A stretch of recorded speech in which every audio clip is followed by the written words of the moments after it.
Dios les bendiga, hermanos, en esta hora. Me da gusto saludarles. Espero que hayan tenido una feliz Navidad, un próspero año nuevo y que el Señor haya traído a su corazón el proponerse este año servir al Señor y cumplir los planes y propósitos que nos restan para este año. No les he preguntado, hermanos, si ya les falta poquito, mucho para graduar, pero supongo que en este año algunos de ustedes van a graduar, así es de que, pues, primeramente Dios, esa sería una de las metas a seguir en este año y entre otras cosas. Eh, si ustedes están viendo este video, hermanos, es porque tuve que grabar la clase. Saben que tuve una invitación a predicar en el Congreso Distrital de Varones acá en el distrito y más o menos las horas en las que yo esté predicando va a tener que ser la hora de la clase. Entonces, por eso decidí grabar la clase para que ustedes pudieran tener acceso a ella en la hora de la clase, pero si ustedes gustan, pues la pueden seguir viendo en otra ocasión, ¿verdad? También, porque quedaría grabada. Eh, no tenía el plan de grabar la clase, sino darles la clase en vivo y en directo, hermanos, como todas las semanas que tuvimos clases. Sin embargo, pues esta situación del Congreso de Varones me pone en la necesidad de grabar la clase por lo mismo. Teníamos pensado terminar en diciembre, hermanos, pero miren, ustedes saben un poquito quizás de lo que sucedió acá en la familia con nosotros. Lo que pasó es que el día 23 de noviembre, un servidor y mi esposa estábamos en la ciudad de Puebla en el Concilio General de las Asambleas de Dios y era un miércoles, entonces como a eso de las 2 de la tarde más o menos, mi hermana, la que vive en Monterrey, nos manda un mensaje y nos dice que eh, mi mamá se puso mal de salud porque ella vivía con mi mamá, o más bien mi mamá vivía con mi hermana. Después de que le habían operado de la rodilla, de su fractura, mi hermana la cuidaba. Se pone mal, le da una embolia, la llevan al ISSSTE y la reciben.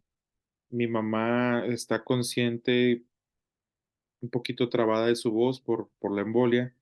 Les contesta bien, pero después dice mi hermana que se queda como dormida y mi hermana siente que mi mamá, al quedarse dormida, queda inconsciente. Dice como que ahí Dios le protegió la mente. Queda inconsciente mi mamá y ya la internan y dura ese día y en la noche, pues nosotros de emergencia viajamos para allá. Yo viajé de Puebla para Monterrey y pues pude llegar en la noche, pero antes de subir al avión, mi mamá sufrió un infarto al corazón y ya esto dificultó mucho, mucho las cosas. Fue un día muy, muy difícil, terrible para nosotros porque mi mamá tiene la fractura de la rodilla, pero estaba bien dentro de lo que cabe en sus demás ámbitos de salud. Y pues bueno, con esto del infarto la reaniman y ya queda dañada, muy, muy dañada el cerebro. No era una muerte cerebral, sino que el cerebro se le daña por la embolia y también el corazón por el infarto.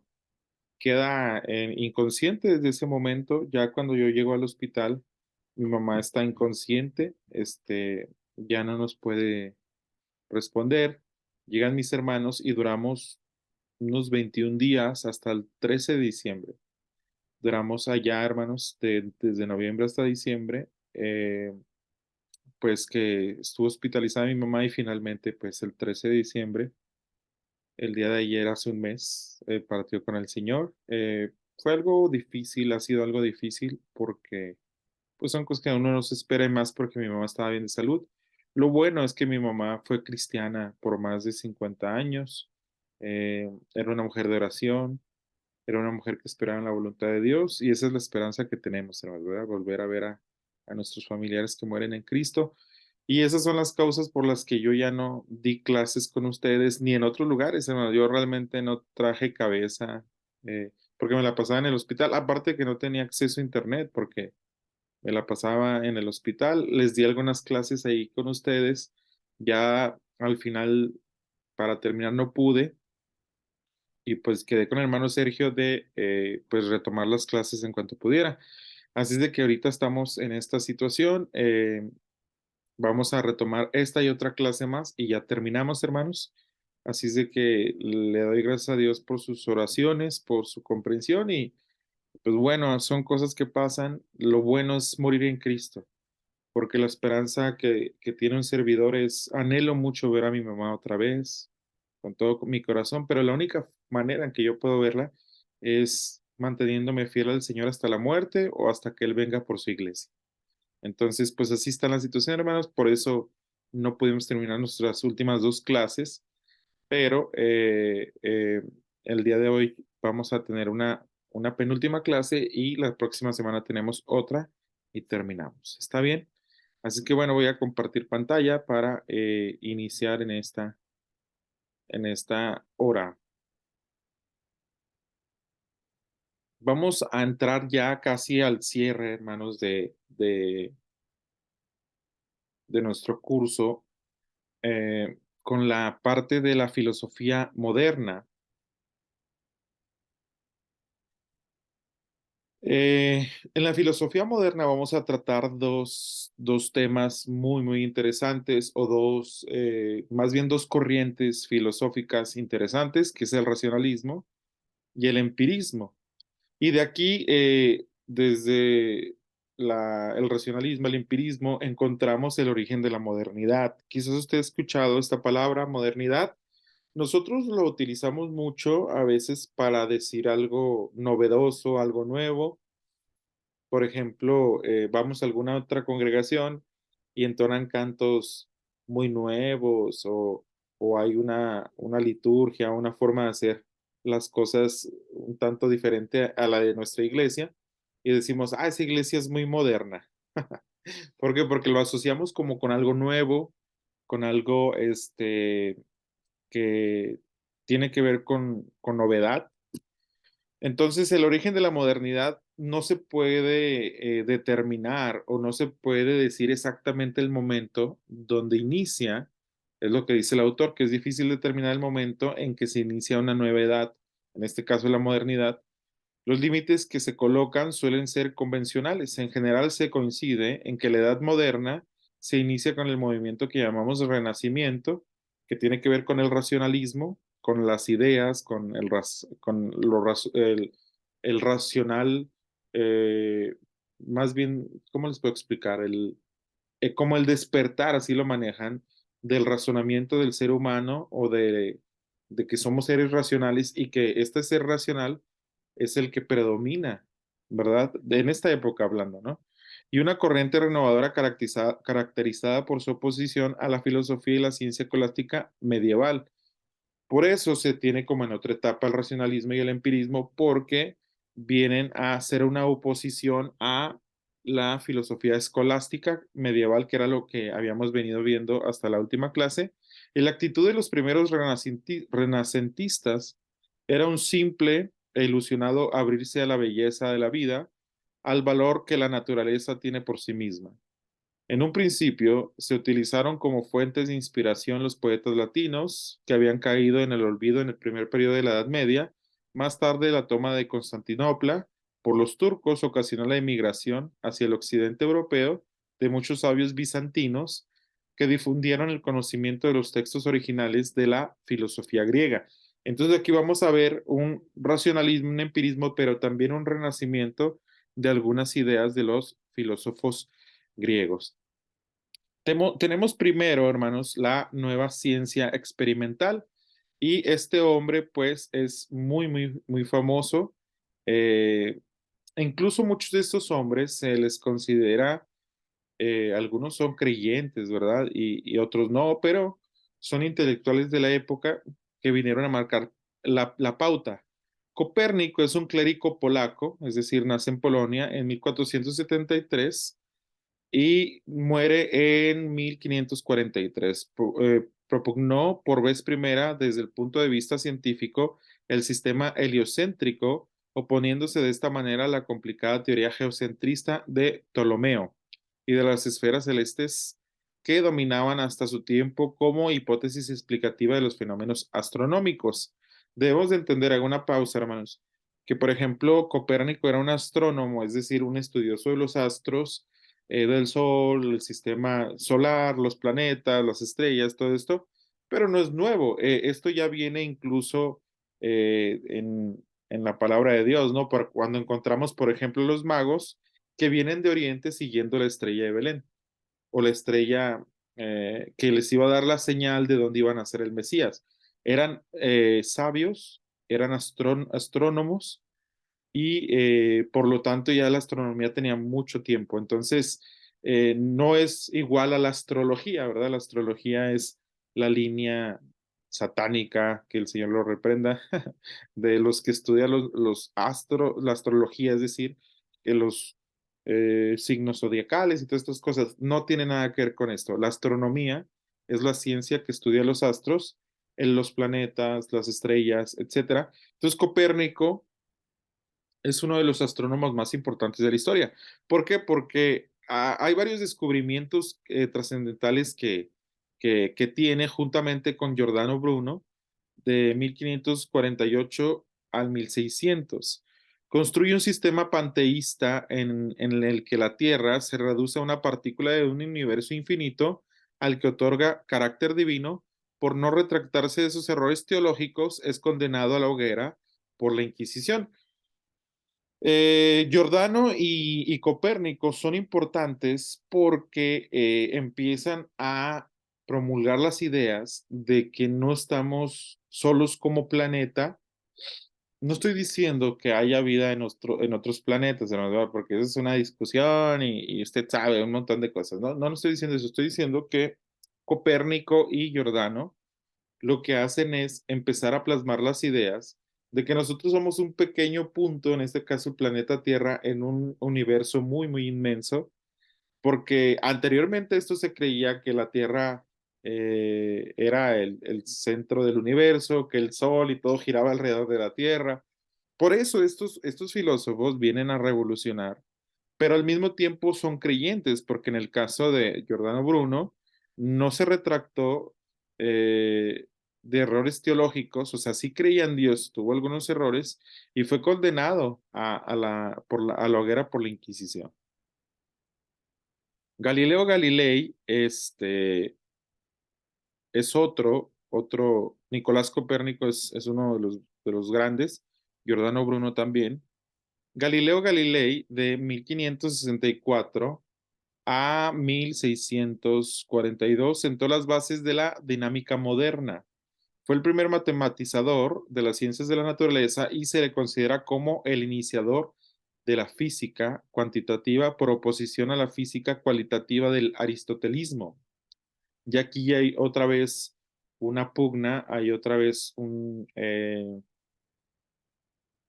una diferencia de ideas entre los filósofos griegos con estos filósofos modernos.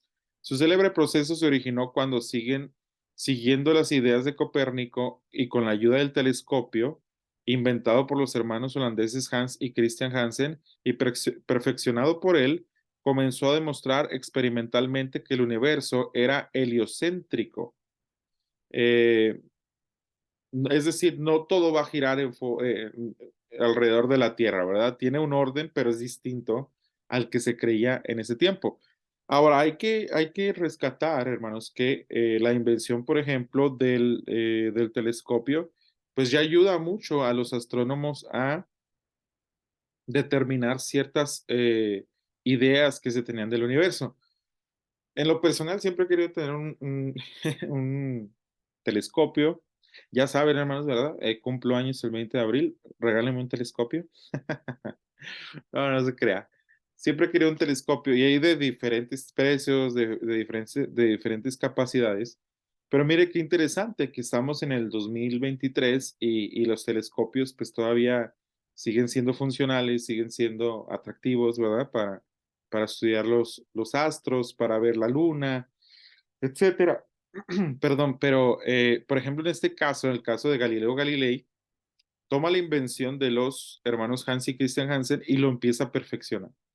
Entonces, ya estamos hablando del año 1500, 1600, donde el telescopio, que es un instrumento para estudiar el universo, el espacio, etcétera, pues ya empieza a tener preponderancia, hermanos, ¿verdad? Pero es Kepler en 1571 al 1630, esta es la edad, ¿verdad? Este es el plazo de edad en que vivieron, quien da un paso gigantesco con la comprensión del universo con su astronomía nova. No solo corrobora el sentido heliocéntrico del universo, sino que señala el carácter elíptico de las órbitas y las leyes gravitatorias de los planetas. Su pensamiento vanguardista, es decir, más avanzado a su época, dejó perplejo a su generación. Por eso no lo entendían, ¿verdad? Ni sus contemporáneos alemanes, ni Galileo en Italia comprendieron la significación y las consecuencias de sus descubrimientos. Entonces, desde esta época, hermanos, desde el 1500, 1600, Johannes Kepler viene a traer la idea de que hay órbitas y leyes gravitatorias en los planetas.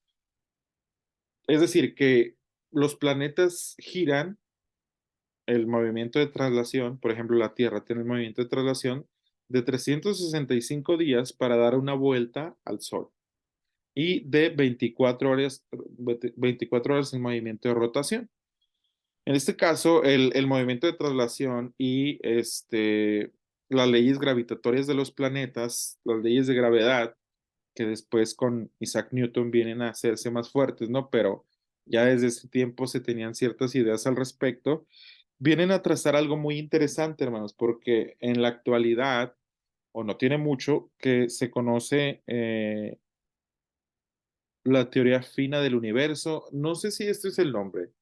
No sé si este es el nombre preciso, ajuste fino del universo, algo así, no recuerdo, al menos tengo que investigarlo bien, donde habla que todo en el universo está muy, muy, muy coordinado, también diseñado, o sea, que una mente maravillosa, una mente muy, muy grande, en este caso nosotros creemos que es Dios quien creó todas las cosas, una mente muy grande fue quien creó estas órbitas y quien puso los límites, quien puso la distancia, porque por ejemplo usted y yo sabemos que si el planeta Tierra estuviera un poquito más lejos en la órbita del Sol o más alejado del Sol, no podría haber vida porque se congelaría todo. Y si estuviera un poquito más cerca, no podría haber vida porque todo se quemaría por el Sol.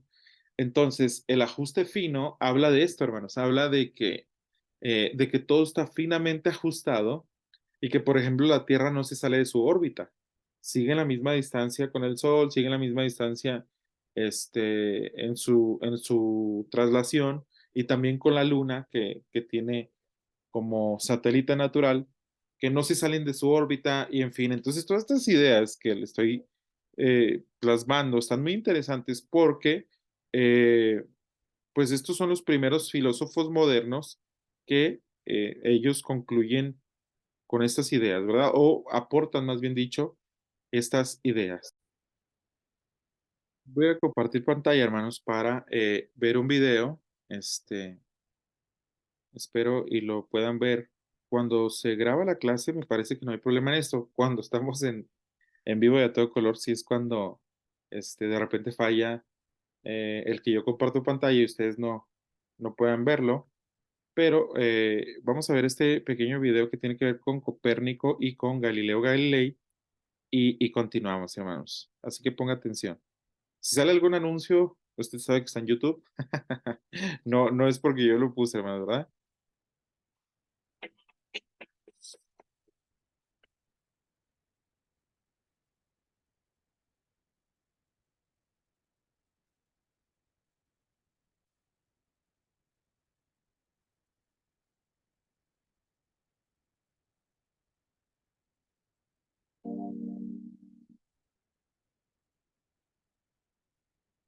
El universo.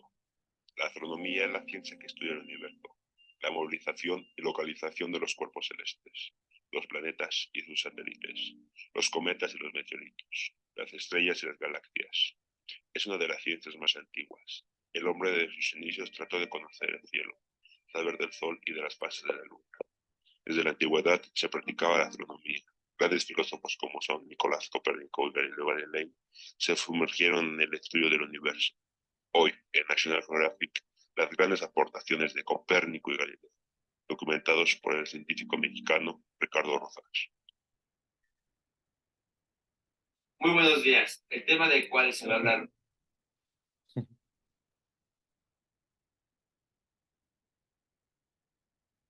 Perdón, hermano, no era el video que tenía. Déjenme lo busco bien y luego les comparto la pantalla porque ese no es que tenían, el que tenía para presentarles. Era uno de un documental, pero no era ese, era otro. Este es como una exposición de los muchachos. Bien, voy a compartir pantalla, para que ustedes tengan los datos de los autores en lo que yo les comparto nuevamente eh, la historia de Galileo Galilei y de Nicolás Copérnico, ¿verdad? Muy bien, parece que ya encontré el video, hermanos, que quiero ponerles. Les voy a compartir la pantalla. Era un tipo así como documental, pero era distinto al que estamos viendo ahorita. Profesor de matemáticas, Galileo Galilei y profesor Nicolás de Copérnico. matemáticas, doctor en medicina y especialista en el derecho canónico de la Iglesia Católica, Nicolás Copérnico, sin ayuda de nadie, había establecido los fundamentos de la astronomía moderna. A principios del siglo XVI, después de haber estudiado en la Universidad de Cracovia, en su nativa Polonia, Copérnico fue profesor en Roma. En 1512 se trasladó a Frauenburg, en la Prusia Oriental, donde ejerció la medicina y obtuvo una teología de la catedral. Y en 1530 escribió el tratado que no solo cambió el mundo, sino el universo entero. Sabiamente dedicó su obra, La revolución de las órbitas celestes, al Papa Paulo III, y prudentemente retuvo su publicación hasta ya próxima su muerte en el año 1543. Pero Copérnico había logrado su objetivo, el sistema copernicano, que ya ningún poder logró después suprimir.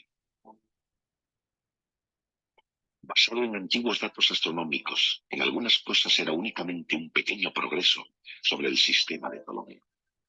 Ambos puntos de vista estaban en gran parte basados en la filosofía aristotélica, sobre todo en el antiguo credo griego, de que todos los movimientos celestes eran círculos perfectos. Por lo tanto, al igual que innumerables astrónomos anteriores a él, Copérnico, para explicar las aparentes desviaciones del movimiento circular uniforme, utilizaba físicas.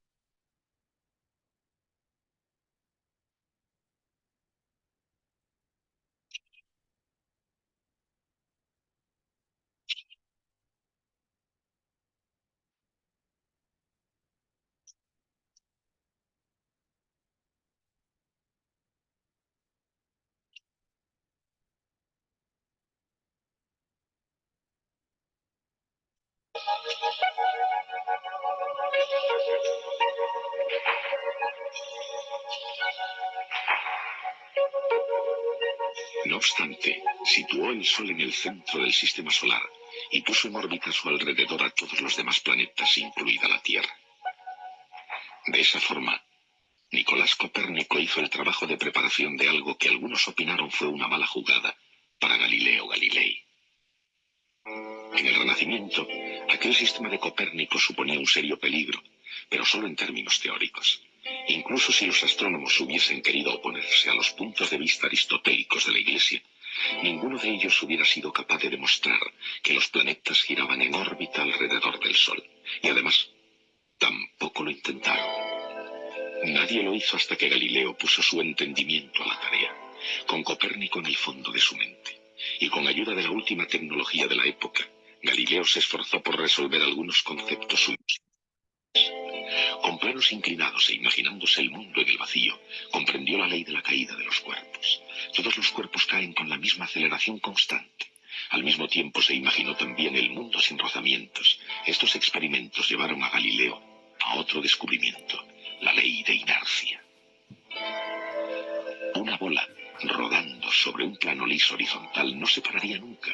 Como todos los objetos sobre la Tierra, mantendría su movimiento a menos que algo alterase su trayectoria.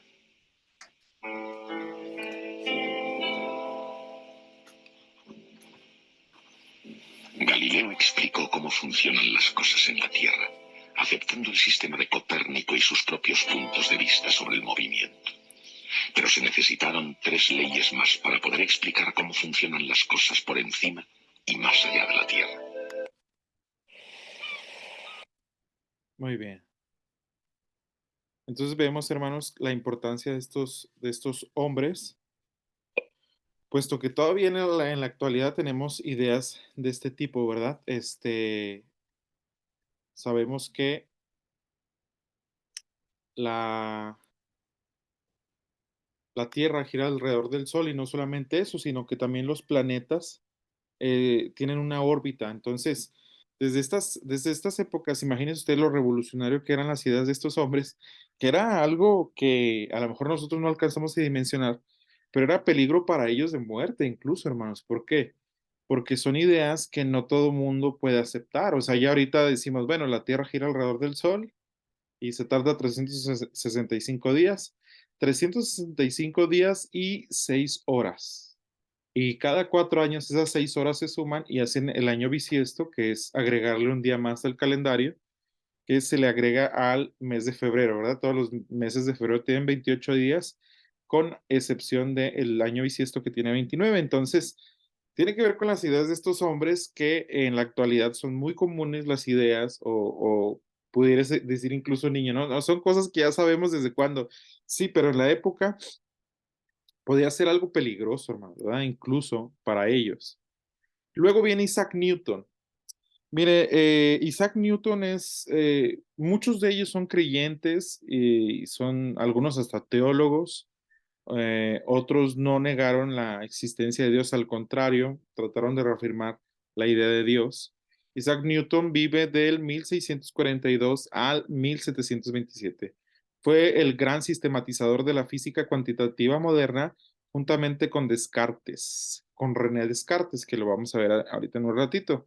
En su obra Filosofía Natural, Principia Matemática, el principio matemático de la filosofía natural, formula los conceptos fundamentales de la mecánica clásica o física del racionalismo, las nociones de espacio y tiempo como medios absolutos y uniformes, los conceptos matematizados de movimiento, masa, fuerza, etcétera. Estudió también los fenómenos de la luz, teoría corpuscular, explicando la multiplicidad de los rayos que componen la luz blanca solar y el fenómeno del arco iris. Su principal descubrimiento fue, como se sabe, la formulación matemática de la ley de gravitación universal, en la que la caída de los cuerpos aparece dentro de una ley general del movimiento de astros. Bueno, entonces, si usted llevó la clase de física, si usted estudió en la preparatoria, generalmente en la preparatoria se lleva la clase de física, entonces le ponían o nos ponían, ¿verdad? Algunos problemas matemáticos, bueno, más bien algunos problemas que tienen que ver con la física y con la matemática, pero encontramos estos conceptos, ¿verdad? Masa, fuerza, movimiento, gravedad, etcétera. Entonces, pues este cuate, hermanos, Isaac Newton fue el que inventó esos términos. Y no solamente eso, sino que también, pues su principal descubrimiento fue la gravitación universal.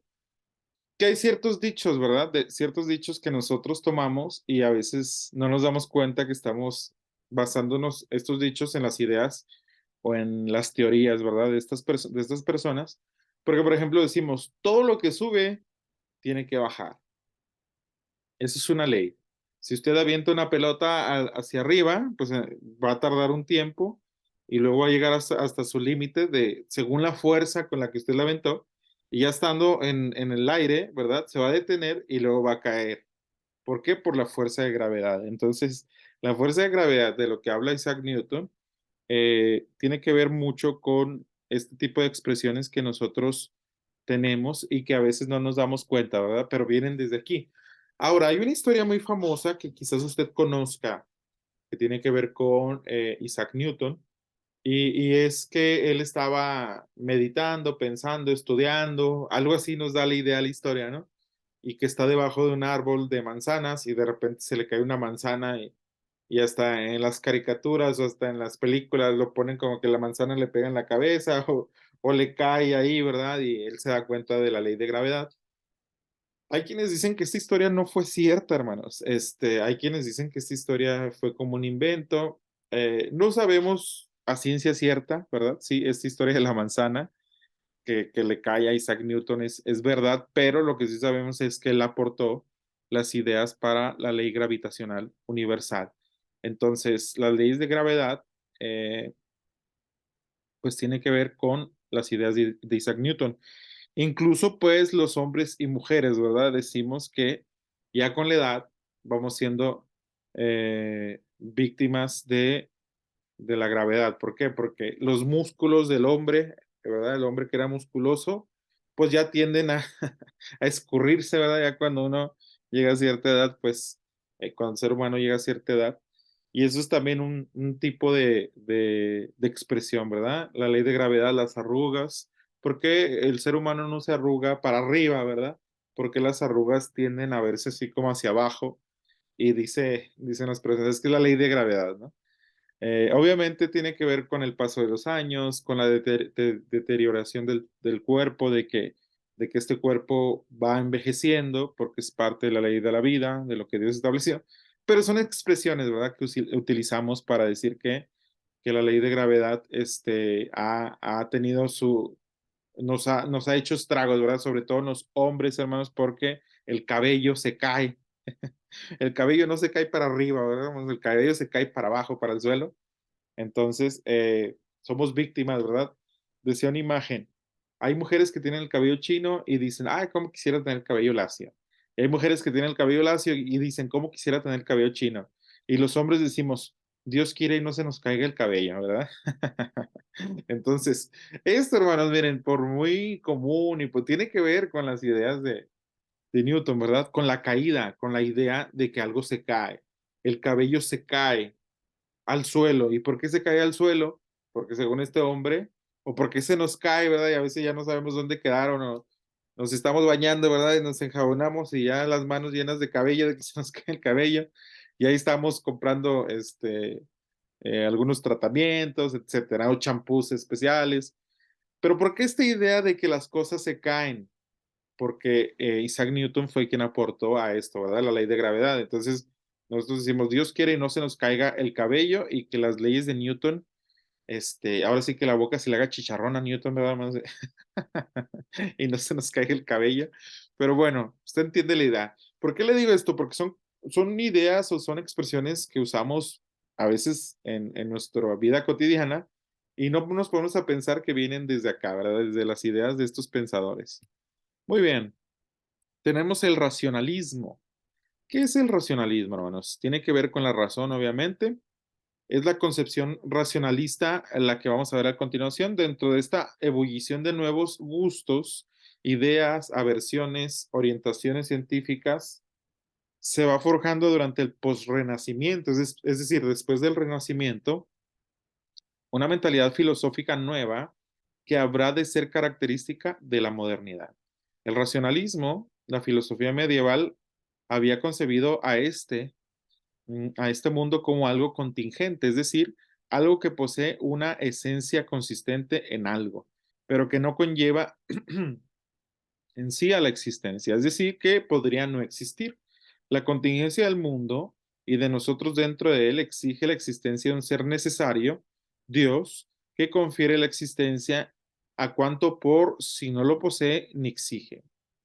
La filosofía moderna hostil del teocentrismo pretendió trasladar la condición de ser necesario desde Dios al mundo en que vivimos.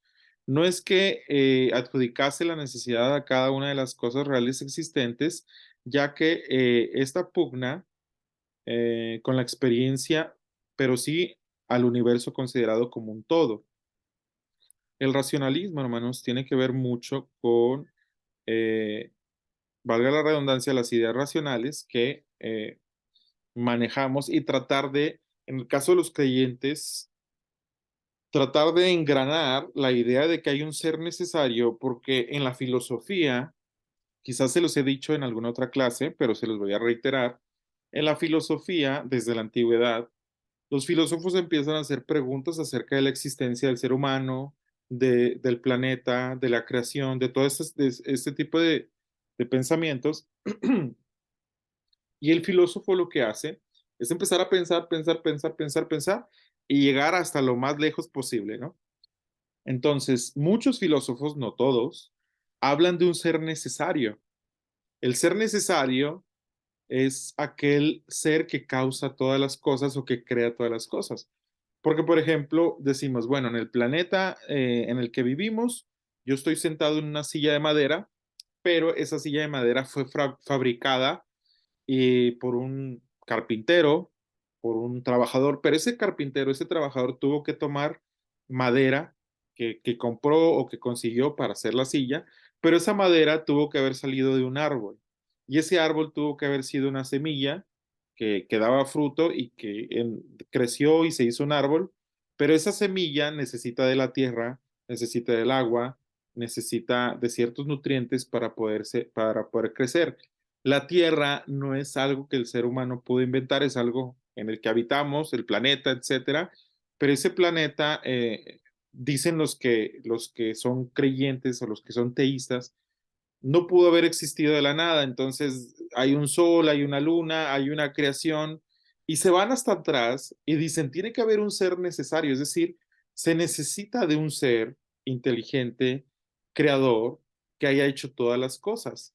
Y el creador haciendo todas las cosas, entonces ese ser necesario hace que al remontarnos, como esta idea de la silla de madera que se va hasta el árbol, hasta la tierra, hasta la semilla, etcétera, hasta llegar a un creador, porque no podemos creer que las cosas se hicieron de la nada, se necesita de un ser, el ser necesario que viene siendo Dios. Y luego está la otra corriente de pensamiento filosófico que no creen en Dios. Y de aquí pues encontramos muchas teorías, ¿no? De que eh, unas partículas empezaron a ser como que empezaron a tener reacción a tal punto que causan una explosión y se hace el Big Bang y después de ese Big Bang, pues después de millones y millones de años, los planetas se enfrían después de esa explosión y luego se viene a habitar o se vienen a ser habitables como los conocemos. Nosotros no creemos en eso, nosotros creemos que Dios creó todas las cosas y que el universo o la creación no tiene tantos años, hermanos. De hecho, la teología propone que la creación tendrá unos 10.000 años aproximadamente, que no son millones y millones de años como la ciencia trata de proponer. Pero bueno, esta es la idea, ¿verdad? Del racionalismo, que se fundamenta del todo en la razón, la objetividad, la seguridad, la autonomía, el conocimiento humano, el conocimiento epistemológico, es decir, de dónde son las bases para el pensamiento, el humanismo y la nueva ciencia, la deducción, las ideas, el pensamiento, la realidad de la sustancia. Es un movimiento filosófico moderno y es una corriente continental europea. ¿Por qué? Porque en toda Europa, después de la Edad Media, el racionalismo empieza a tomar mucho auge, ¿verdad? Entonces tiene que ver con la razón. Y de aquí van a venir algunos filósofos que tienen o tratan estos temas de la razón, que vamos a ver más adelante, muy probablemente la próxima clase. Pero es interesante, hermanos, porque aquí hay una disyuntiva, ¿verdad? Hay una disyuntiva.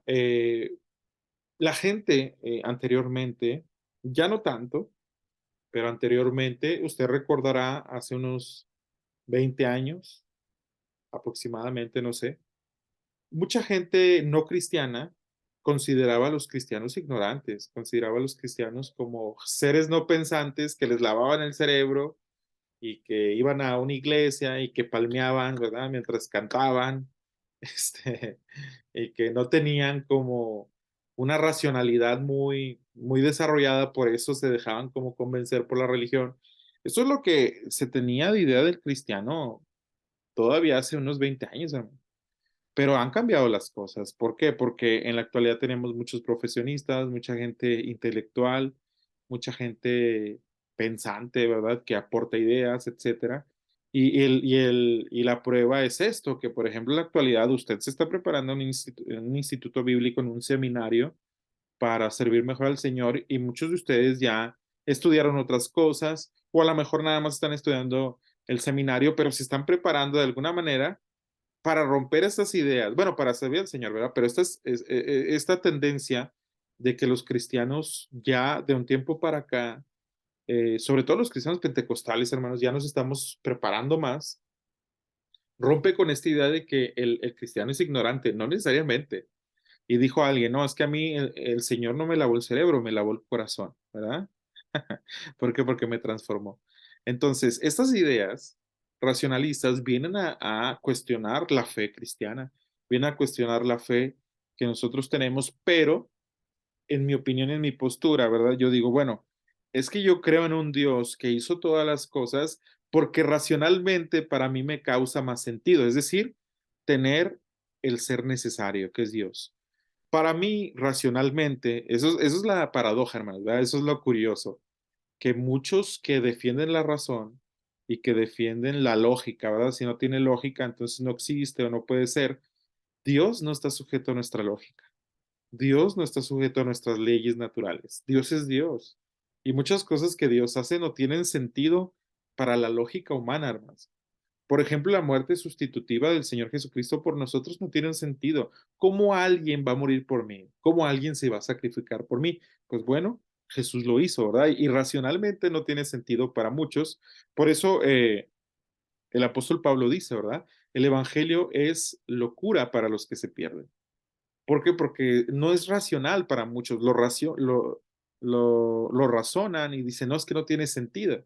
Pero para nosotros tiene un sentido, porque dice el apóstol Pablo, ¿verdad? Para los que se pierden, el Evangelio es una locura, pero para los que creemos es un poder, el poder de Dios. Entonces, ¿por qué? Porque es un poder que transforma, es un poder que cambia, que regenera, etcétera. Entonces, desde mi óptica, no pudiera mi razonamiento pensar que las cosas se crearon de la nada, que de repente aparecieron ahí. Ahora, no estamos peleados con todas las teorías científicas, hermanos, porque, por ejemplo, la teoría del Big Bang, que habla de la gran explosión de donde surgen los planetas, el universo y todo esto, no estaría peleado con la idea de la creación. La diferencia es que nosotros pensamos o creemos que si hubo una gran explosión para crear todas las cosas, fue Dios quien estuvo detrás. La diferencia es que ellos dicen, no, es que de la nada explotó y se hicieron los planetas. Y nosotros decimos, oh, y se supone que ellos son los racionales, ¿verdad? Se supone que ellos son los que tienen el razonamiento al 100 y creen que de la nada surgieron las cosas. Nosotros racionalmente creemos que Dios creó todas las cosas por esto, porque la existencia de un ser necesario, que es Dios, de un Dios creador, nos hace pensar y nos hace tener más sentido en nuestra razón y en nuestra lógica, pensar que Dios creó todas las cosas y que nosotros habitamos en la creación que hizo Dios. Para mí es más racional, hermanos. Pero para los que no creen, dicen, no, es que es un ser imaginario, es un ser que no existe, que tú lo inventaste. Bueno, ok, si tú quieres creerlo así, es tu asunto, ¿no? Pero entonces explica de dónde salen todas las cosas. No, pues es que de la nada se crearon. No, hermanos, ¿verdad? No es así. Nosotros creemos porque la creación, dice la palabra de Dios, da testimonio de la existencia de Dios o de la obra de Dios, ¿verdad? Entonces el racionalismo tiene que ver con esto. Viene este hombre, muy importante para el racionalismo, René Descartes, 1596-1650. La primera figura importante de la filosofía moderna no aparece hasta principios del siglo XVII con la personalidad y la obra del francés René Descartes. Eh, es interesante, hermanos, porque miren, acabamos de ver a Nicolás Copérnico, acabamos de ver a Galileo Galilei y acabamos de ver a Newton, que en mi opinión son muy, muy importantes, pero en la filosofía se considera muy, muy predominante la idea de René Descartes. Él recoge en su concepción el ambiente de su época post-renacentista y sienta las bases de la nueva mentalidad racionalista. Sus obras principales son Discurso del método y Meditaciones metafísicas. Descartes es el prototipo del filósofo moderno por oposición al medieval. No es un clérigo, es decir, no viene de la iglesia, sino un secular que está dedicado a las armas y a las letras. No escribe solamente en latín, sino que inicia el uso en libros científicos de su lengua nativa, el francés. Descartes fue un espíritu universal que comprendió todo el saber de una época. Estudió en el más ilustre colegio de Francia en su tiempo, el de la Fleche, regentado por los jesuitas. Voy a poner una pausa, hermano. Los jesuitas son un grupo de la corriente católica que son muchos de ellos muy intelectuales y que fundan algunas universidades. Por ejemplo, yo tuve la oportunidad de estudiar, de hecho ahorita estoy pues haciendo una tesis para estudiar, para terminar más bien y titularme una maestría en educación intercultural, y la estudié en la Universidad Pedagógica Nacional, que es la UPN. Y hubo un pastor que me dijo, ¿en dónde estudiaste? Y ya le dije, no, pues en la UPN. Me dijo, ¿sabías que es de origen jesuita? Entonces los jesuitas, hermanos, tienen mucha influencia desde estos tiempos hasta la actualidad, pero nosotros no sabemos mucho, ¿verdad? Pero fíjese qué interesante que desde este tiempo, los jesuitas tienen preponderancia, ¿verdad? En lo académico, donde entró en contacto con la ciencia y la filosofía de corte aristotélica y escolástica. Vuelve a retomar las ideas de Aristóteles, las ideas de la escolástica. Por eso no hay nada nuevo debajo del sol, hermanos, como dice Salomón, ¿verdad? Porque muchas ideas que vemos en la actualidad que tienen que ver con herejías y que afectan a la iglesia, muchas ideas son filosofías desde Aristóteles y por allá que se vuelven a retomar en este tiempo. Conoció asimismo la matemática y la física de su época, viajó largamente por Europa, tomando parte bajo distintas banderas en las guerras religiosas. A los 32 años, todo el mundo de conocimiento de ideas y de ambientes de su época gravitaban sobre su mente. Fue entonces cuando decidió retirarse a la soledad para recapitular serenamente sobre aquel complejísimo mundo cultural al que no veía unidad, ni base, ni sentido. Entonces René Descartes tiene una frase muy interesante. Yo pensé que la había puesto y no la puse, hermano. René Descartes, la frase más bien dicho, más famosa que él tiene es: pienso, luego existo. ¿Qué quiere decir con esta frase? Quiere decir que la existencia de lo material no puede darse por sentado o no puede concretarse o confirmarse a menos que yo, como un ser pensante, exista para decir eso material existe. Entonces pienso, razono, luego existo, luego trato de dar cuenta de lo que existe en este mundo, ¿verdad? Viene el empirismo, hermanos, viene siendo una corriente filosófica que es un tanto contraria, pero a la vez como que se lleva de la mano con el racionalismo. Eh, los filósofos ingleses criticaron el racionalismo de Descartes y sus seguidores. Si se fijan, hermanos, son filósofos tirándole a otros filósofos, peleándose, ¿verdad?, entre las ideas. Siempre ha sido así, ¿verdad? Los filósofos ingleses criticaron el racionalismo de Descartes y sus seguidores y lo llamaban, con razón, racionalismo dogmático, porque partían de la razón y la aceptaban como si se tratase de un dogma. Es decir, ya no crees en la iglesia, ya no crees en Dios, pero la razón se vuelve tu religión. Por eso dicen ellos, ¿verdad? Estamos en contra del racionalismo porque es como un dogma, es como si fuera una nueva religión. Lo que nunca se preguntaron los filósofos racionalistas es qué era la razón misma y cuál era su funcionamiento, y que de manera elaborada y de qué manera elaboraba las ideas. Es esto lo que estudiaron los filósofos ingleses, aunque no por ello salen de la mentalidad racionalista que caracteriza la filosofía moderna. Pretendían encontrar la verdad analizando en primer lugar la razón. Por eso examinaban en primer lugar cómo elabora la razón los contenidos y cuáles son los elementos de los que parte. Para ellos, la razón no era un depósito de ideas y principios de los cuales partir para investigar la realidad, sino una máquina cuyo mecanismo debe conocerse para descubrir el origen de las cosas reales. Y luego el empirismo, hermanos, empírico, la palabra empírico tiene que ver con la experiencia o significa experiencia. Empeiria, ¿verdad? En griego, aquí está empeiria, empirismo, experiencia, el conocimiento humano a través de la experiencia, eh, fuente de conocimiento, criterio, el criterio es verdad. Eh, en el siglo XVII es una corriente filosófica moderna, trae las ideas de lo aristotélico y lo epicúreo. Hay varios autores aquí como Occam, Bacon y Hobbes, ¿verdad? Francis Bacon y Thomas Hobbes. Y luego tiene que ver la experiencia con los sentidos, hermanos, ¿verdad? La imaginación, las ideas simples, el rechazo al innatismo, que tiene que ver con eh, lo sustancial o otras ideas que chocan con esto del empirismo. Esto es muy interesante porque siempre ha existido, pero hasta esta época le ponen nombre, ¿no? Empirismo, experiencia.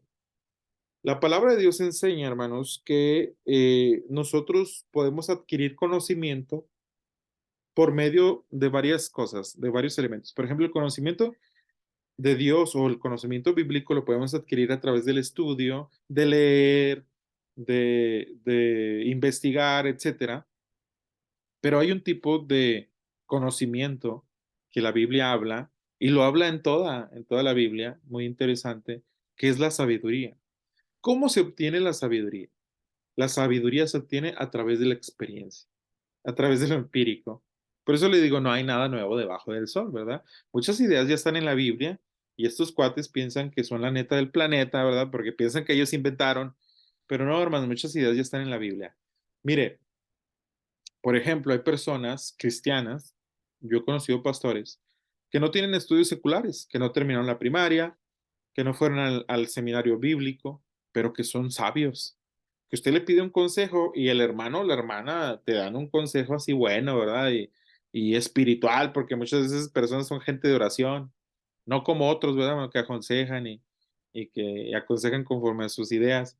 Pero hay personas que tienen sabiduría y nosotros podemos decir, ¿por qué es tan sabia la persona, ¿verdad? El hermano, la hermana, los pastores que muchas veces no tienen estudios y nos damos cuenta que es la experiencia de la vida.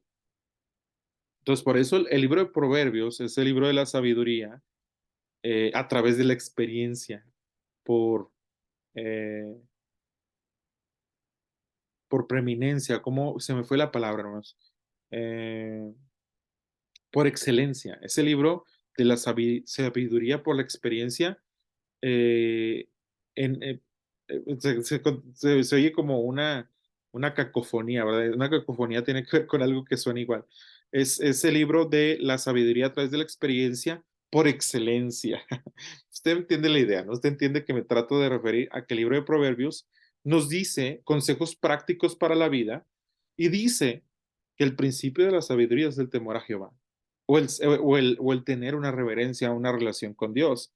Entonces, mire, esto es tan interesante, hermanos, esto de la experiencia, es tan interesante si nos remontamos a asuntos bíblicos, porque uno de los profetas menores dice, mi pueblo pereció por falta de conocimiento. Y lo predicamos en el seminario bíblico, hermanos, tenemos que estudiar porque el pueblo de Dios pereció por falta de conocimiento. No, hermano, no se refiere a eso. No se refiere a un conocimiento de libros, de la ley.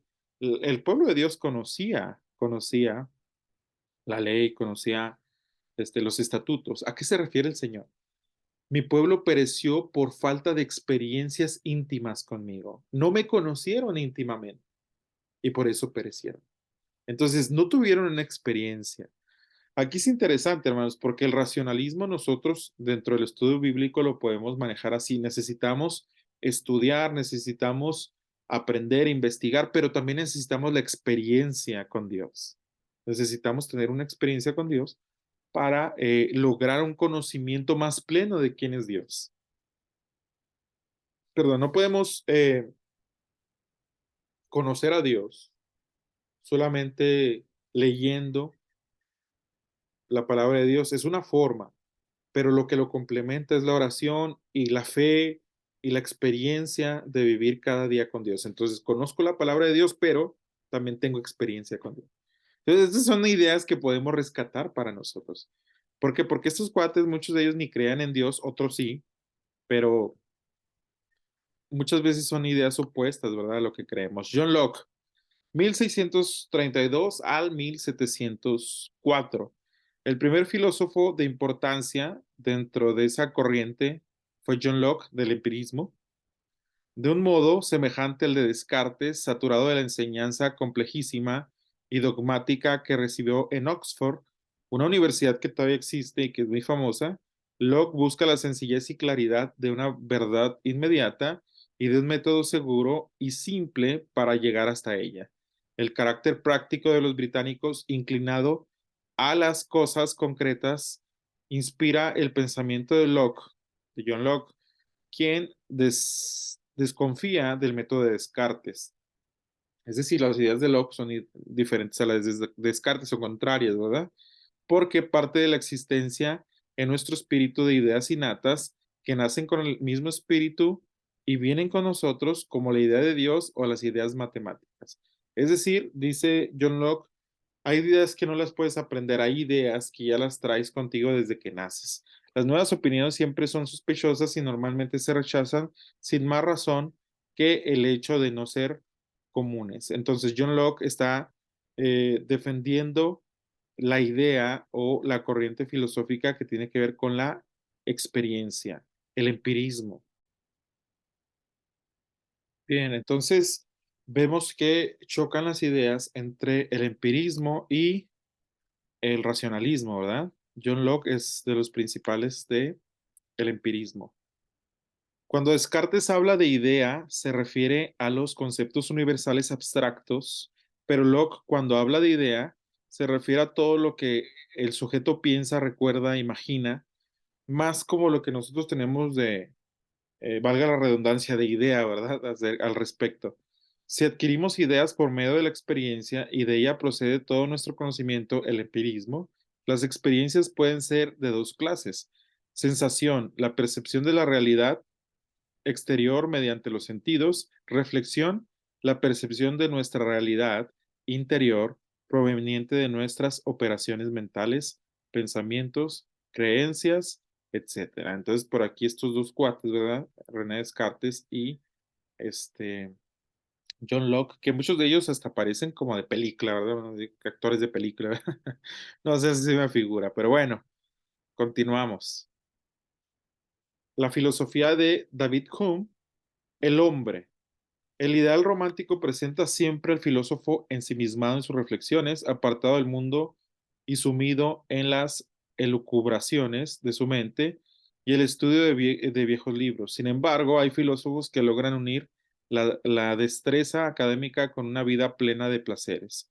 Es el caso del inglés David Hume. En cierta ocasión, un editor le pidió que escribiera un nuevo texto de filosofía. Hume era un filósofo consagrado, por lo que cualquier escrito suyo tenía el éxito asegurado. Sin embargo, su contestación fue muy poco ortodoxa.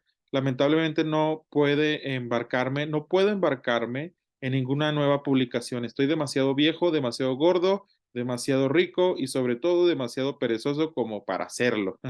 Eso es lo que decía David Hume. Cultivó una envidiable vida social. Sus amigos lo apreciaban por su fidelidad y su alegría. Cuando le preguntaban cómo hacía para conjugar su actividad académica con la vida en sociedad, él respondía con su máxima preferida: soy filósofo, pero aunque esté inmerso en mi filosofía, intento continuar siendo un hombre. Fíjese, esta es la diferencia, hermanos, ¿verdad? A la mayoría de los pensadores, porque la mayoría de los pensadores, viven vidas muy aisladas o viven vidas muy, apartadas de lo social, ¿verdad? Continuamos.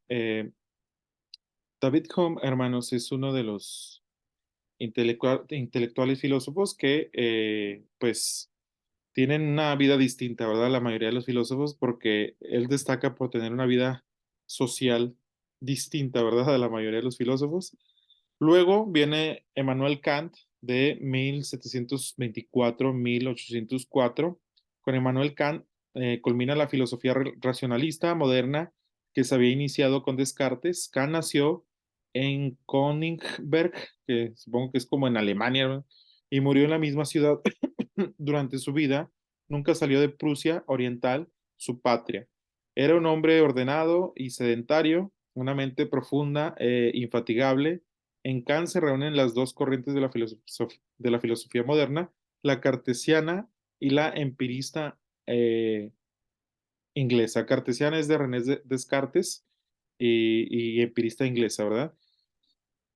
Pese a ser un eximio pensador, Kant tenía una letra ilegible. Por ello, había solicitado a un alumno que pasara en limpio los manuscritos de un nuevo libro suyo con el propósito de entregarlo a la imprenta en mejores condiciones. Cuando el alumno estaba copiando el texto, encontró una frase que carecía de sentido. Al consultar a Kant, este le dijo que probablemente cuando la había escrito tenía un significado, pero que ahora era incapaz de explicarlo. Entonces habrá que omitir la frase, le dijo su alumno. De ninguna manera, contestó Kant, algún filósofo ya se encargará de encontrarle sentido. Entonces, estas son las ideas de estos señores que tienen que ver mucho con ideas que todavía están en la actualidad. Y quiero que veamos la existencia de Dios y el problema moral, que tiene que ver con estos cuates. Ah, acá está la frase, hermanos. Miren, de René Descartes. Pensé que no la había puesto, pero sí la puse, ¿verdad? El racionalismo cartesiano y Dios. Pienso, por lo tanto existo, decía René Descartes, y a través de la duda metódica adquiere la única certeza de existencia. Pero, ¿qué es lo que existe? No es su cuerpo de cuya existencia está dudando, sino del yo, el alma que contiene su pensar y la certidumbre de su existencia. Descartes se define como un ser pensante, también tiene cuerpo, pasiones, pero eso es solo accidental, no esencial.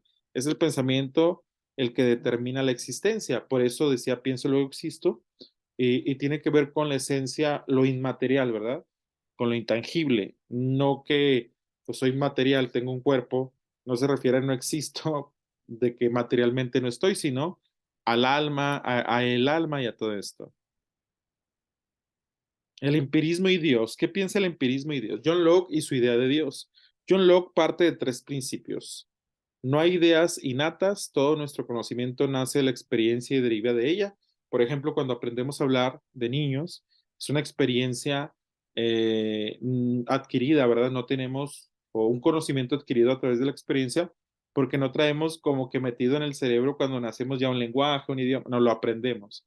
El alma es una tabla rasa, no trae nada a priori, solamente la experiencia puede escribir el conocimiento. Nada hay en el intelecto que no haya pasado antes por los sentidos. Sin embargo,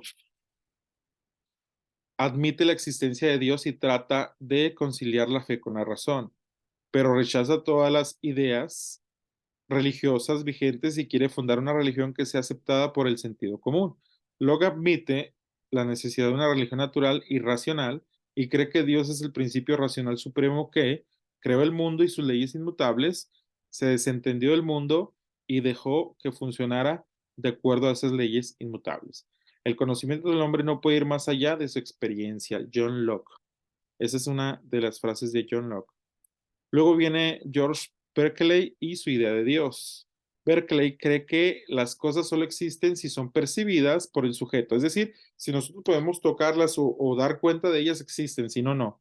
Por lo tanto, la materia no existe en sí misma, lo expresa en la frase ser es ser percibido. A esto se le llama idealismo psicológico, según el cual la existencia de los sujetos pensantes es la que hace existir todo lo demás. Si nosotros no damos fe de que algo está ahí, pues no existe, ¿verdad? Entonces, es esta idea que tenemos o este ejemplo que se pone muchas veces acerca de que si se está en un bosque o en la selva y se cae un árbol, si no hay un ser humano que escuche la caída del árbol, ¿existe o no existe? Hay quienes dicen, no, esa es la idea de Berkeley, ¿verdad? No, no existe porque no hay un ser humano que diga que pasó. ¿Qué dice la Biblia al respecto, hermano? La Biblia al respecto dice que eso existe, estés tú o no estés tú. ¿Y cuál es la prueba? La prueba es el diálogo que tiene Dios con Job, ¿verdad? Cuando Dios le empieza a preguntar a Job, ¿dónde estabas tú cuando yo puse los contornos para que el agua no se saliera de su cauce, cuando yo puse los límites, cuando yo creé esto, cuando yo hice lo otro, que Job evidentemente no puede estar ahí para testificar de ello, ¿no? Entonces, las cosas existen sin necesidad de que nosotros demos cuenta de ello, ¿no? ¿Por qué? Porque esta idea es una idea muy antropocéntrica, es decir, como que todo gira en torno al ser humano, y no, la creación está ahí. Por eso dice el Señor, ¿verdad? Que Él alimenta a los animales silvestres, a los animales que están en lo más recóndito que ningún ser humano ha visto en la vida, el Señor los alimenta. Y no significa que porque el ser humano no los vea, no existen, ¿verdad? De acuerdo al pensamiento de Berkeley, el espíritu ha creado al mundo, por lo tanto Dios existe. Según este punto de vista, pueden suceder dos cosas. O bien, Dios ha creado al mundo y entonces el mundo existe realmente fuera de nosotros, idealismo objetivo adoptado por la teología, o bien Dios ha creado una ilusión del mundo, dándonos ideas de que no corresponden a nada objetivo, idealismo subjetivo o inmaterialista, por el cual Berkeley piensa que el espíritu es una realidad porque la materia es creada por el espíritu. Según Berkeley, nuestro espíritu sería capaz de crear por sí mismo las ideas, por lo que necesitamos creer en la existencia de Dios, que es quien coloca las ideas en nosotros. Entonces tiene algunas ideas interesantes, ¿verdad? Porque no se desprende mucho de lo que nosotros pudiéramos creer, pudiéramos tener algunas diferencias, ¿verdad? David Hume y su idea de Dios. Hume piensa que no se justifica creer en un mundo ajeno al sujeto pensante y la única realidad son los contenidos de conciencia del yo. La pizarra, el florero y el edificio que me parecen que existen son solo la impresión que tengo en mi conciencia. Entonces, cae más en el agnosticismo al afirmar que no podemos conocerlo, considera sin validez las pruebas de la existencia de Dios, los milagros y la inmortalidad del alma, tuvo que resolver del problema moral cómo debemos vivir sin el auxilio de Dios. Hume afirmó que el hombre debe guiarse por su más íntimo instinto, el ordinario obrar de sus semejantes. Con esto estaba separando la moral de la razón. ¿Por qué creó Dios? ¿Por qué creo que Dios es una sustancia infinita? No hay ninguna impresión de Dios, no se puede afirmar su existencia. No es posible observar a Dios. Estas son las ideas de David Hume. Finalmente, Emmanuel Kant, con el problema moral. Para Kant, los argumentos metafísicos tradicionales acerca de Dios, la inmoralidad, el libre albedrío o el alma están más allá de la razón. Se planteó entonces el problema moral. Dios había sido hasta entonces quien con su autoridad determinaba lo bueno y lo malo, pero si Dios estaba más allá de la razón, ¿cómo determinaría lo que debemos hacer y lo que no debemos hacer? ¿Cómo debe ser la conducta humana? Consecuencia de estos interrogantes o de estas interrogantes intenta elaborar una ética universal y desecha todas las éticas materiales. Kant llama éticas materiales aquellas en las que la bondad o la maldad se ajustan a un bien supremo último. Por ejemplo, para Aristóteles, les digo, hermanos, ¿verdad? Estos cuates que están en la etapa moderna o en la época moderna toman las ideas todavía de Aristóteles y de muchos filósofos griegos. Había que hacer el bien para alcanzar la felicidad, que es el bien supremo último para algunos cristianos de la época, había que hacer el bien para alcanzar el cielo, que es el bien supremo último. Kant desecha este tipo de ética por varias razones. Una, porque son empíricas, provienen de la experiencia y no están sacadas de principios universales. Como estas éticas son condicionales, no tienen validez en el caso de que se acepte el bien último. Si no me interesa ir al cielo, no practico el bien. Entonces, él lo reduce a que el ser humano puede determinar ir al cielo o no, pero no por medio de un salvador, sino por medio de sus méritos racionales. Y pues no, esto no es así, hermano, ¿verdad? Nosotros sabemos que esto no es de esta manera.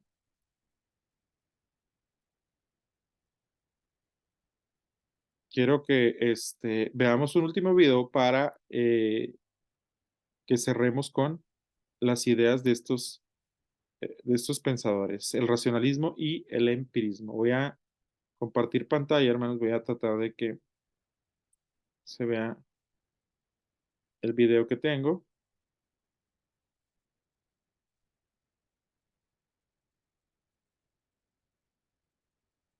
Ponga mucha atención.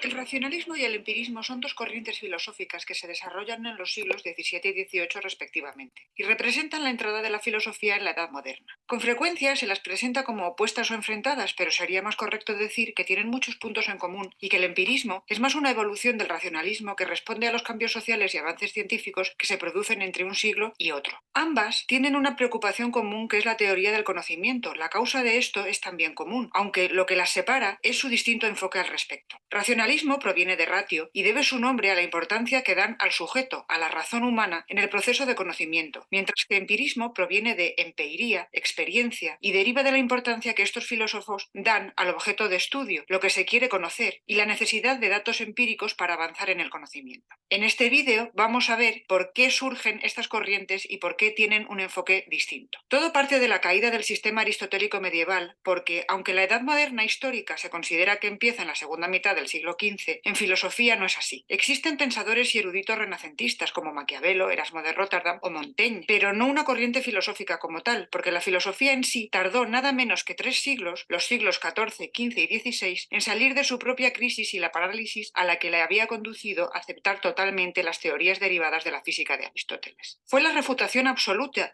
e indudable de esta física la que hizo caer definitivamente todo el sistema de la filosofía medieval, y esto lo hicieron los científicos, que aparecen a partir de Nicolás Copérnico, no filósofos. Si en la antigüedad eran los filósofos los que abrían camino en la búsqueda del conocimiento, a partir de aquí ya no. La ciencia cobra preponderancia y la filosofía se apoya en ella. Así es como el método científico de Galileo es básico para entender lo que es el racionalismo, y la evolución del mismo establecida por Newton ayuda a explicar lo que es el empirismo. Los principios del sistema aristotélico se mantuvieron por ir unidos a la defensa de los dogmas de fe, principalmente por el principio de causalidad, pero la verdad es que desde el principio este sistema choca con la realidad observable. Hay fenómenos como que las estrellas cambian de brillo y tamaño según las estaciones del año, o que los planetas parecen ir a velocidad desigual en sus órbitas e incluso retroceder en ellas de vez en cuando, que no se ajustan al modelo aristotélico puro, y por eso se desarrolló un modelo aristotélico con sucesivos remiendos, basados en el sistema de Ptolomeo, que ya en el siglo II introduce epiciclos y deferentes para generar bucles en las órbitas planetarias y hacer encajar las observaciones reales de la posición de los cuerpos celestes con la teoría de las órbitas circulares alrededor de la Tierra. La caída de este sistema se produce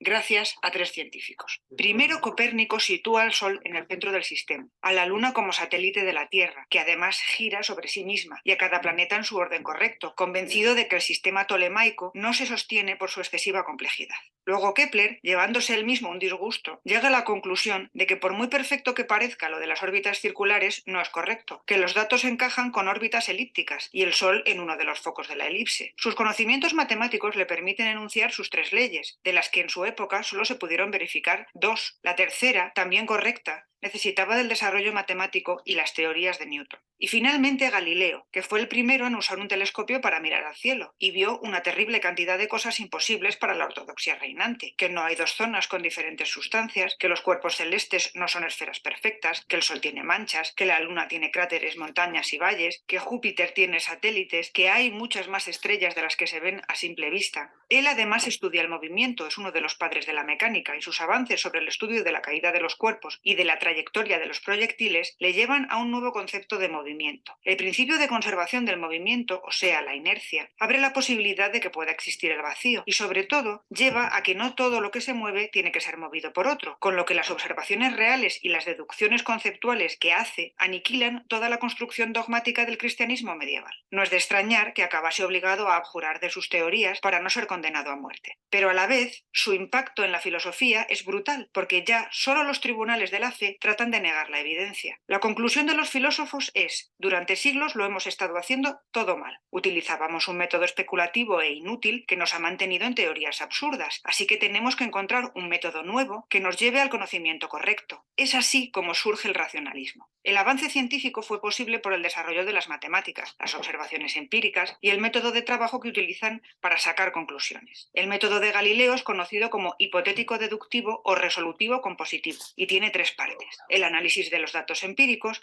la creación de una hipótesis matemática que se ajuste a esos datos y deducir las consecuencias, y la comprobación de esa hipótesis. Pero claro, entonces todavía no podían comprobar mucho por falta de tecnología. Galileo y Descartes son contemporáneos, de hecho se intercambiaron cartas, y el objetivo claro de Descartes es empezar a construir desde la filosofía un método de conocimiento correcto. Lo que pasa es que Descartes en particular y los racionalistas en general lo que hacen es buscar algo que sea seguro, que sea correcto sin duda alguna, es decir, buscan la verdad necesaria, la incuestionable. Esto es algo comprensible teniendo en cuenta los errores garrafales que acababa de demostrarse cometían los filósofos, y les conduce en realidad a centrarse en la parte del método que les produce más sensación de seguridad, que es la de la hipótesis matemática y la deducción. ¿Qué es lo que es seguro? Lo que no cambia, que 2 más 3 son 5, los axiomas, y lo que podamos deducir con nuestra razón a partir de ahí. Creen que el ser humano tiene una capacidad de razonar innata, y partiendo de ahí, en su interés por el conocimiento se centran en el sujeto, en la razón humana. Eso sí, esta búsqueda del conocimiento de lo indudable no les aparta de la metafísica. Elaboran sistemas metafísicos y acaban aferrados otra vez al principio de causalidad. Curiosamente, su proceso les lleva a abrazarse a conceptos antiguos. Y todo porque están rechazando medio método científico, porque a lo que conduce es a tener que admitir que lo que se conoce es solo probable. Y convivir con una hipótesis que puede demostrarse falsa mañana es más de lo que pueden soportar. Sin embargo, la ciencia continúa refinando su método, y Newton, además de hacer avanzar las matemáticas, llega a su ley de la gravitación universal a través de otra forma de hacer las cosas. Su método es el inductivo, que pretende no precipitarse en lanzar teorías, para lo cual precisamente parte de una base empírica de observaciones verificables. Se abstiene de buscar causas alejadas de esas observaciones, es decir, se abstiene de utilizar versión alguna del principio de causalidad, y solo llega a hipótesis cuando se alcanzan suficientes casos que cumplen una conclusión, y asume que así, como es imposible verificar todos los casos posibles, las teorías siempre serán probables y estarán sujetas a correcciones o modificaciones si se descubre una excepción y la explicación de esta. Es decir, acepta convivir con una verdad que solo es probable, algo que hace la ciencia hasta hoy. Por ejemplo, los astrónomos fueron verificando que en todo el sistema solar se cumple la ley de la gravitación universal, salvo en la órbita de Mercurio, algo inexplicable hasta que se formuló la teoría de la relatividad, que explica mejor los efectos de la gravedad, y así explicó qué le pasa a Mercurio por estar tan cerca del Sol. Los empiristas son producto de esta evolución. En vez de buscar la seguridad a través del rechazo de la experiencia, aceptan que la observación es lo importante, o sea, el objeto de conocimiento y no el sujeto. Se apartan de la existencia de la capacidad innata del ser humano para razonar, para centrarse en cuáles son los hechos observables, y ya no les produce pánico convivir con la probabilidad. Es más, subrayan los fenómenos que todos damos por hecho, pero que solo son probables, como que el sol sale todas las mañanas. La consecuencia filosófica de esto es un escepticismo que permite el abandono total del principio de causalidad, la crítica al concepto de sustancia y, en general, la conclusión de que la metafísica es inútil. Hasta aquí, el paso del racionalismo al empirismo en realidad puede ser visto como la superación progresiva del shock terrible que supuso la caída de todo el sistema medieval. Pero además, los empiristas viven la evolución social que se produce entre los siglos XVII y XVIII y desemboca en la Ilustración, así que ellos también se interesan por los derechos que tiene el ser humano, generando una vertiente política en el pensamiento de alguno de sus representantes. El gran ejemplo de esto es John Locke, que es el padre del liberalismo y gran pensador que se anticipa a los ilustrados franceses y sobre cuyas ideas descansa la redacción de la Constitución de Estados Unidos, por ejemplo. Pero esto lo provoca una evolución social que en Inglaterra en particular se adelanta a causa de la llamada Revolución Inglesa. Muy bien, hermanos. Hasta aquí, pues cerramos con la filosofía moderna. Espero verlos la próxima semana. Dios les bendiga, Dios les guarde. Cualquier cosa, pues estamos en contacto. Sale, hermanos, Dios les bendiga. Bendiciones y nos vemos pronto.